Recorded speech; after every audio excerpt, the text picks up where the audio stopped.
इस दूरी को तय करने में 1 साल 8 महीने का समय लगा।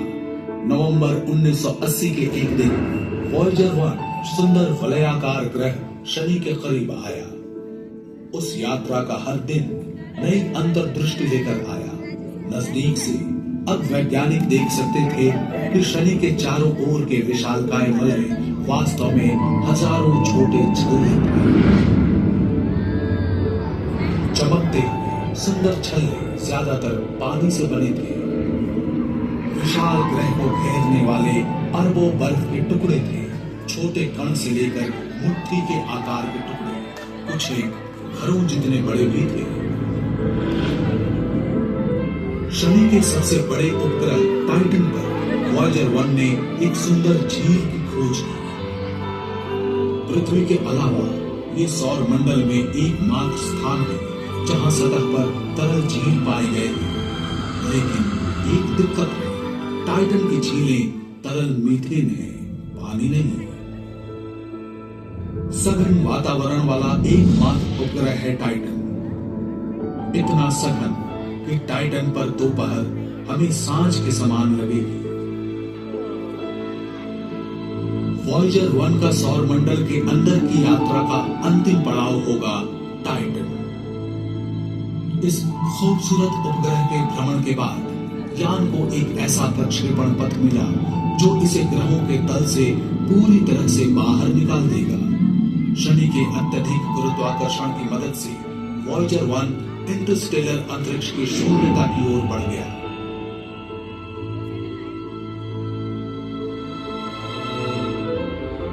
वॉयेजर 2 ने उसका अनुसरण नहीं किया। हमारे अपने सौर मंडल में घूमने के लिए और भी स्थान थे। ये यान अगस्त 1981 में शनि के पास पहुंचा। इसके जुड़वां हमसफर के 9 महीने बाद वॉयेजर 2 ने पाया कि एन्सेलेडस अपेक्षाकृत युवा है, केवल कुछ 100 करोड़ वर्ष पुराना। ये सौर मंडल में बहुत ही नया है। इसकी युवावस्था ने इसे एक विविध और आकर्षक परिदृश्य दिया है। वहां कहीं गड्ढों से भरे हुए क्षेत्र हैं, तो कहीं समतल सतह पर उभरी हुई धारियां और गांठें हैं। वहां कई खड़ी चट्टानें हैं, लंबी खाइयां और दरारें भी हैं। एन्सेलेडस एक गेंद जैसा है जिसके बीच में एक बड़ी चट्टान है और ऊपर बर्फ की पपड़े की परत। इसकी बर्फ जैसी सफेद सतह सौर मंडल में किसी भी अन्य खगोलीय पिंड की तुलना में सूर्य का अधिक प्रकाश परावर्तित करती है। एक अन्य उपग्रह टेथिस के पास से वॉयेजर ने 450 किलोमीटर चौड़े और 16 किलोमीटर गहरे गड्ढे की तस्वीरें भेजी। पृथ्वी पर मौजूद टीम ने इसका नाम ओडेसियस रखा। ओडेसियस यानी इथका का बादशाह, महान ग्रीक नायक।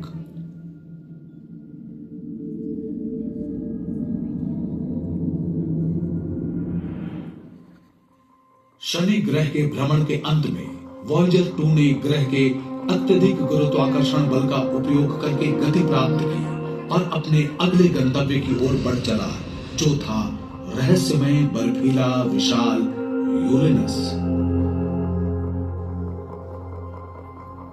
बहुत दिनों तक हम यूरेनस के बारे में लगभग कुछ भी नहीं जानते थे।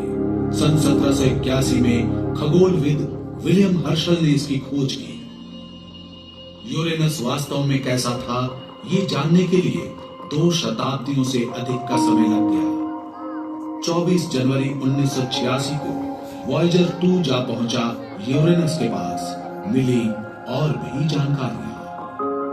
उस यात्रा के पहले क्षण से हमारी आंखों के सामने था एक सुंदर सा ग्रह। यूरेनस ठंडा है, इसका वातावरण 0 से 224 डिग्री सेल्सियस नीचे है। इसका रंग हल्का नीला है और ज्यादातर हाइड्रोजन और हीलियम से बना है। वॉयेजर 2 ने यूरेनियन के उपग्रह मिरांडा का विशेष अध्ययन किया। ये मिरांडा के बहुत ज्यादा करीब पहुंचा। इसके द्वारा ली गई क्लोजअप तस्वीरों में छिपी थी आश्चर्यजनक विशद जानकारियां। अपेक्षाकृत छोटे मिरांडा की सतह है विविध और अद्वितीय। इसके लहरदार मैदान